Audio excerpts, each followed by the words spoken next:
He was ready to give up on love forever, until his blind date cancelled, and he found her crying alone in the parking lot. 3 years of loneliness. 1 night of hope. Gone in a single text message. But what happened next? Stay with me, because this true-sounding love story will hit you right in the heart, and by the end you'll believe in second chances again. Harrison's phone buzzed the second he pulled into the restaurant lot. The message was short, brutal. Date cancelled. He sat there, staring at the screen, feeling the familiar ache settle in. He should drive home. Eat frozen pizza with his 8-year-old. Call it another failed attempt. But then his headlights swept across something that stopped him cold. A woman in a stunning evening dress, barefoot, designer heels kicked off beside her, sobbing into her hands next to a car that cost more than he made in a year. Mascara running down her face. Shoulders shaking. Completely falling apart. He killed the engine, got out, and walked toward a stranger who looked like her whole world had just ended. "I'm fine," she lied the moment she saw him, voice cracking, trying to hide a diamond watch that could pay for his son's college. But Harrison knew that kind of fine. He'd worn it himself the night his wife died. He offered his hand anyway. She stared at it like kindness was a language she'd forgotten. "I'm not trying to be a hero," he said softly. "Just looks like a rough night." She hugged herself, knuckles white, expensive perfume mixing with the rain in the air. "You don't understand," she whispered. "I shouldn't even be here." Harrison waited. He knew people only say that when they're running from something way bigger than tears. "Nobody should be anywhere, really," he said. "We all just end up places." Her lips twitched, almost a smile. "I'm Harrison," he told her. "I was supposed to have a blind date tonight. She cancelled. So I'm not exactly winning at life either." She wiped her face, making the mascara worse. "Veronica," she said after a long pause. "Just the first name. Nothing more." Then she laughed, sharp and bitter. "Of course it's this restaurant," she said. "I'm the one who cancelled. I'm your date." The parking lot went dead silent. She pushed off her car, swaying on bare feet. "I got scared," she admitted. "Saw your profile picture with your son, and I panicked. I don't know how to do families. I don't know how to do this." Harrison thought of his little boy at home, the one who picked out his shirt tonight, and gave him a pep talk about smiling more. "My son thinks I look sad even when I'm not," he said quietly. Veronica's face softened. "Smart kid." She bent to grab her shoes, wobbled. Harrison caught her elbow. "I should go," she said, but didn't move. "Have you eaten?" he asked. She shook her head. His stomach growled loud enough for both of them. She actually laughed, a real one this time. "Going home to tell my kid I ate frozen pizza alone sounds worse than whatever this is," he said, gesturing between them. "You don't know me," she warned. "I could be anyone." "Yeah," Harrison said. "But you're crying in a parking lot because you were too scared to walk into a restaurant. That tells me more than any dating profile ever could." Her jaw tightened. Then she sighed, something shifting inside her. "1 meal," she said. "Then I'm gone." He held out his arm like an old-fashioned gentleman. After a second, she took it. Her hand was ice cold, but she let him lead her inside. The hostess saw the bare feet, the tear-stained face, the rumpled shirt, and still seated them in a corner booth. Veronica slid in facing the wall, hiding. She didn't even open the menu. "Tell me about your son," she said suddenly. Harrison pulled out his phone, showed her Cole grinning with a missing tooth and a science project. 8 years old. Talks like a little philosopher. Thinks fish could survive in space if we gave them water helmets. Veronica leaned closer, studying the photo with hungry eyes. "He looks happy," she whispered, voice full of ache. "He is now," Harrison said. "Took a long time after his mom died." Her eyes snapped to his, filled with understanding. "I'm sorry," she said and meant it. Then, gently, she touched the screen where Cole smiled. "He has your eyes, but better laugh lines. Harrison felt his chest tighten in a way it hadn't in years. The waiter came. She ordered like someone who belonged in places like this. But her hand shook when she reached for her water. So he asked the question burning inside him. Are you going to tell me why you were really crying? She froze. If I tell you, she said carefully, you'll either think I'm crazy, or you'll never look at me the same. Either way, this ends. Harrison leaned back. Then don't tell me yet, he said. Tell me something else. Anything you want me to know. She stared at him for a long time. Then, softly, I used to have a dog. Big golden retriever named Copper. Dumbest, sweetest thing in the world. He stole socks. A sad smile crossed her face. My father made me give him away when I was 12. Said I needed to focus on becoming someone important. Not waste time on animals. Her voice turned bitter. I still wonder if his new family let him keep stealing socks. Harrison felt the pieces click. The watch. The car. The terror of families. That's the kind of person I come from, she said. Someone who thinks love is less important than achievement. Harrison looked at her, really looked. For what it's worth, he said. Cole has a rule now. No socks. He calls them foot prisons. We're a barefoot family. She repeated it slowly. Foot prisons. And then she laughed, really laughed, like something inside her cracked open. They ate. They talked. Conversation got easier. She asked about his job fixing heating and cooling systems. He asked about hers, she stayed vague. He told her Cole was obsessed with space. She listened like every word mattered. When they left, she walked barefoot again, carrying her shoes like they belonged to someone else. In the parking lot, under the streetlight, she stopped. Can I see you again? Harrison asked. Her face filled with fear and hope all at once. I don't know if that's a good idea, she said. I'm not in a good place to be around people, especially people with kids. Harrison thought of the dog she still missed after all these years. Coffee, he said. Just coffee. Cole's independent. We'll take it slow. She bit her lip. One more time, she whispered. But Harrison, I'm not who you think I am. My life is complicated. There are things you'll find out that might make you wish you'd driven away tonight. He heard the warning. He heard the plea. Everyone's complicated, he said. I've got a dead wife, a kid who talks to stars, and a bank account that keeps me up at night. You've got whatever you've got. I still want to see you again. Her eyes shimmered. You don't know what you're saying yes to. He shrugged. Probably not. But I said yes to a blind date tonight. Sometimes not knowing works out okay. They exchanged numbers. She saved herself as just V. I'll text you, he said. She nodded, backing toward her car. Then she called out. Harrison? He turned. She stood barefoot under the light, beautiful and broken and brave. Your wife was right about kindness. Tell Cole he's lucky to have you. Then she drove away. That night, his phone buzzed. A text from V. Thank you for tonight. I mean it. He smiled in the dark and typed back. Thank you for not running. Sleep well. The next few weeks were careful steps. Simple morning texts. Coffee that turned into lunches. Park walks where Cole finally met her. The first time Cole saw Veronica, he stared hard, then announced. You have sad eyes like Dad used to. But you smile real, so that's good.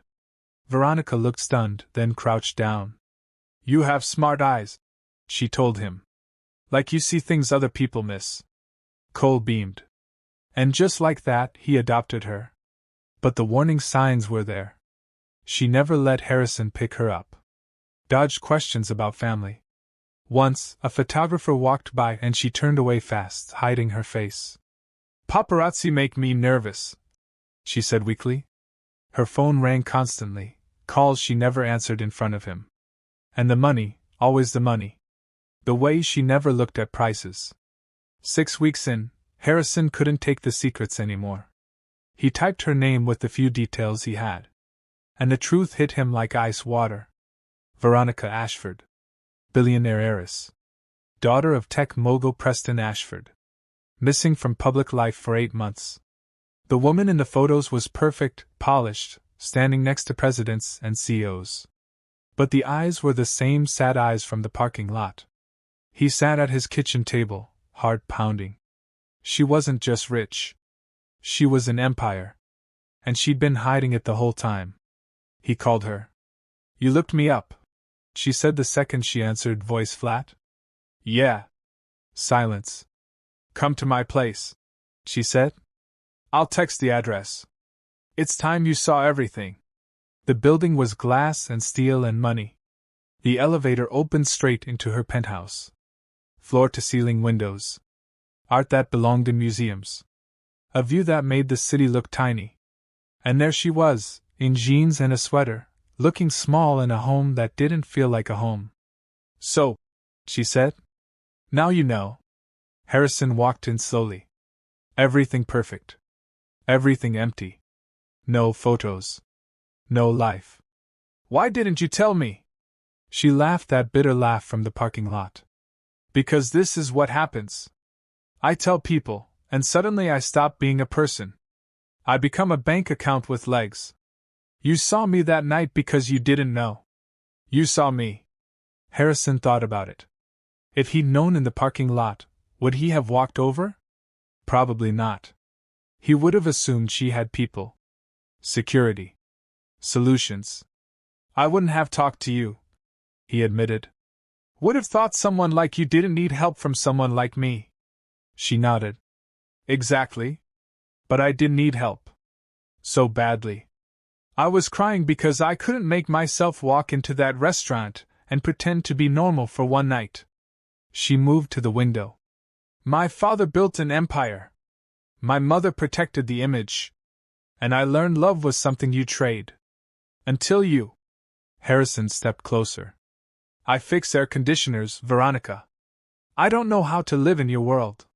She turned, tears falling. "This isn't my world. This is my father's world. I hate the galas. The fake friends. I hate that I gave away my dog because love wasn't important enough." Her voice broke. "I cancelled that date because I saw Cole, and thought I would ruin him." Harrison closed the distance, took her cold hands. "You haven't ruined anything. Cole adores you. You listen to him in a way most adults never do." She shook her head. "I don't know how to be normal. I don't know how to love without power or money attached. My father will find out about you," she whispered. "And when he does, he'll try to destroy it. That's what he does." Harrison felt anger rise. Let him try. But even as he said it, fear crept in. Because this wasn't just complicated. This was impossible. She pulled her hands away. "You should go," she said. "This was a mistake. I never should have let it get this far." Harrison looked at her standing alone in that cold, perfect apartment. "I don't want to go," he said. "But I have Cole to think about. And it's a lot." The words hurt to say, but they were true. He walked to the elevator. As the doors started closing, he saw her standing there, small and alone.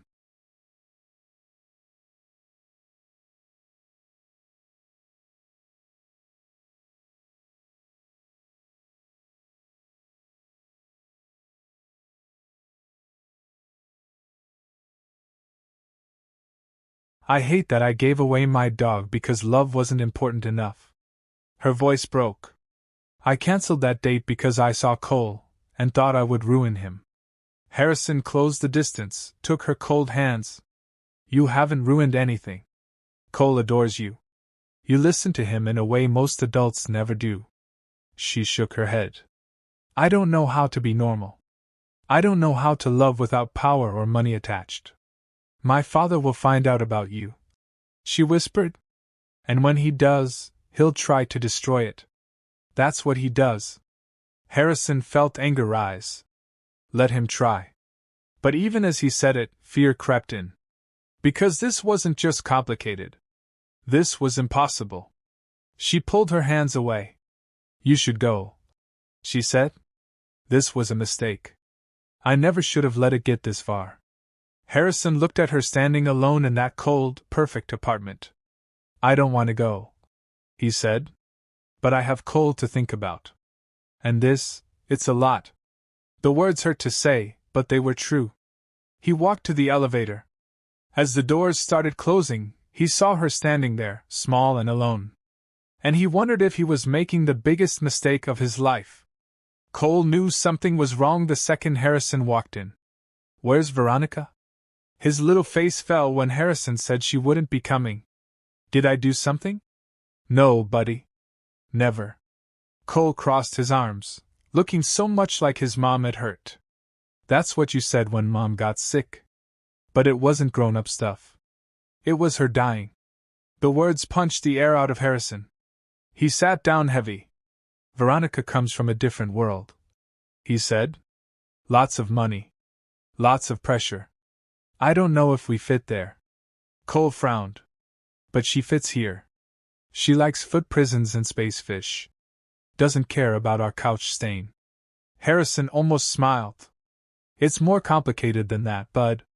Is it? Cole asked. Or are you scared? Like Veronica was scared in the parking lot, but you helped her. Maybe she needs help now. Harrison looked at his son, this wise little person who saw everything clearly. When did you get so smart? Cole shrugged. Mom always said love was brave. You gotta be scared, and do it anyway. He leaned against Harrison. I miss Veronica. She reads space books with voices. And she listens when I talk about Mom. Harrison wrapped an arm around him. What if her dad is mean? He asked quietly. Then we deal with it together, Cole said.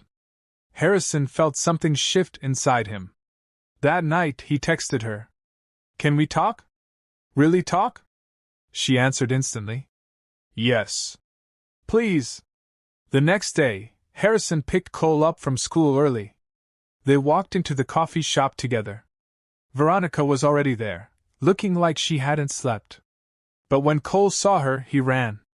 Wrapped his arms around her waist. I miss you, he announced. Veronica's eyes filled as she looked at Harrison over Cole's head.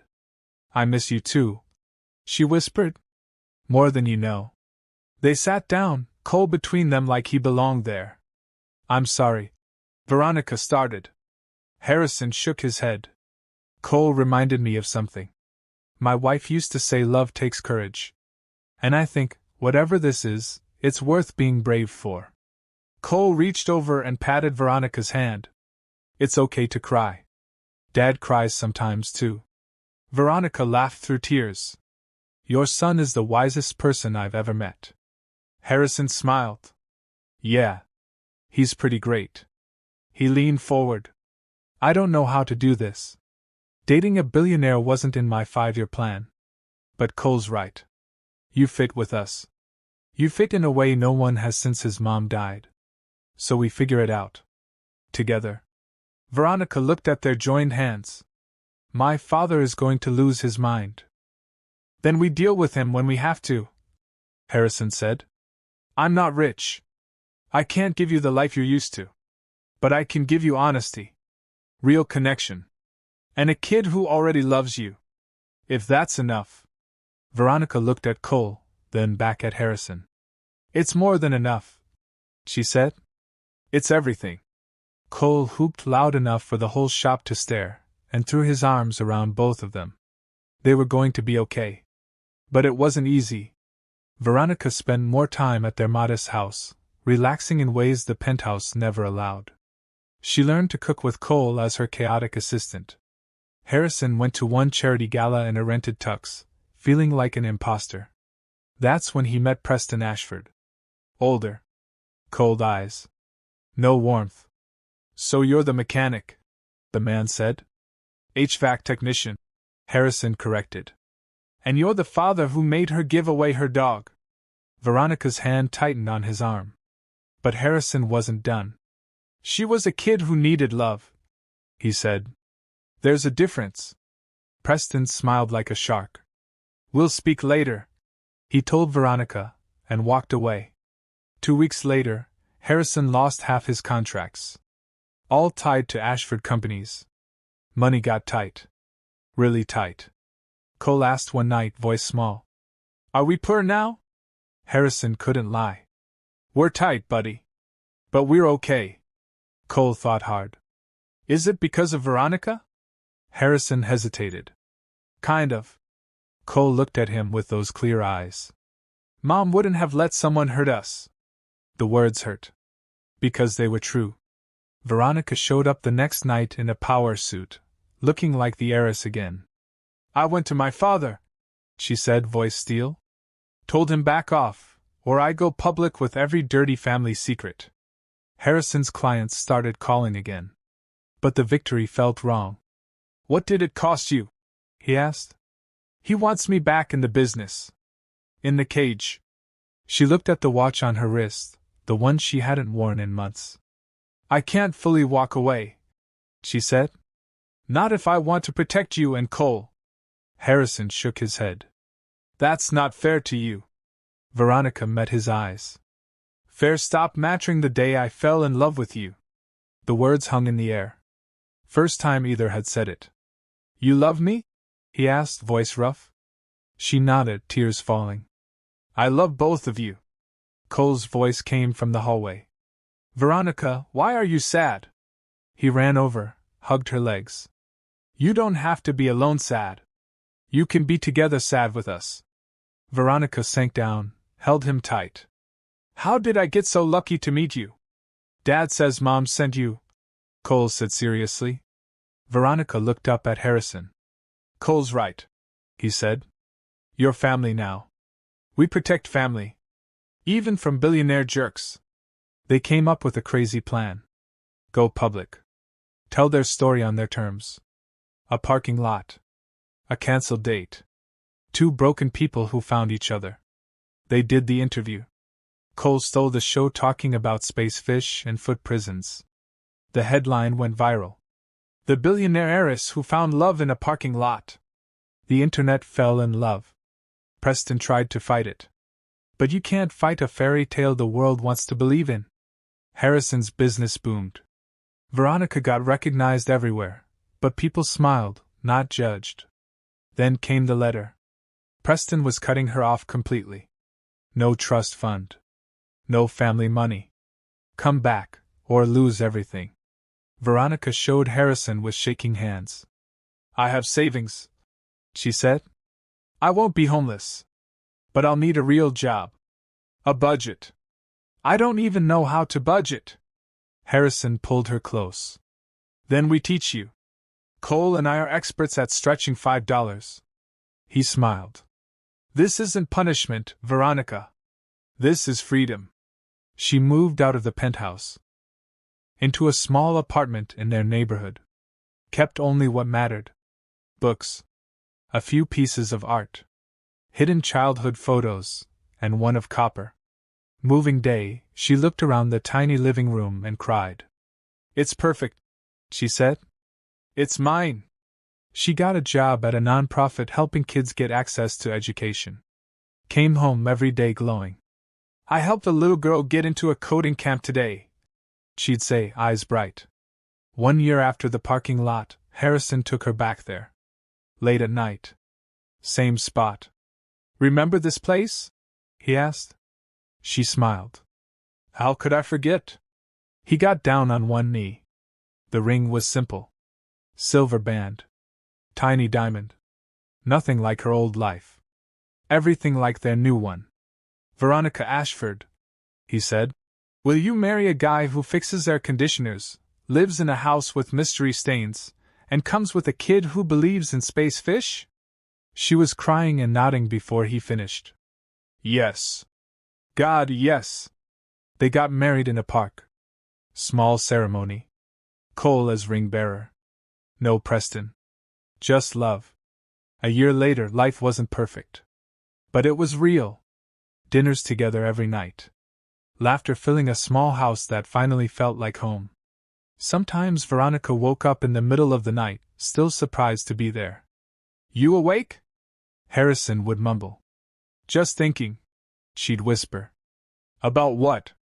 About how the best thing that ever happened to me started with a cancelled date and a complete breakdown in a parking lot. He'd laugh, pull her closer. Lucky for both of us I'm a sucker who can't drive away from a crying woman. She'd smile in the dark. Lucky for both of us. And on their anniversary, they went back one more time. Brought Cole. This is where you met? He asked, looking around. Doesn't look romantic. Harrison laughed. It wasn't. Your new mom was crying. I was sad. Everything was a mess. Cole looked between them. But you fixed it. Veronica crouched down. We fixed it together, baby. That's the thing about broken people.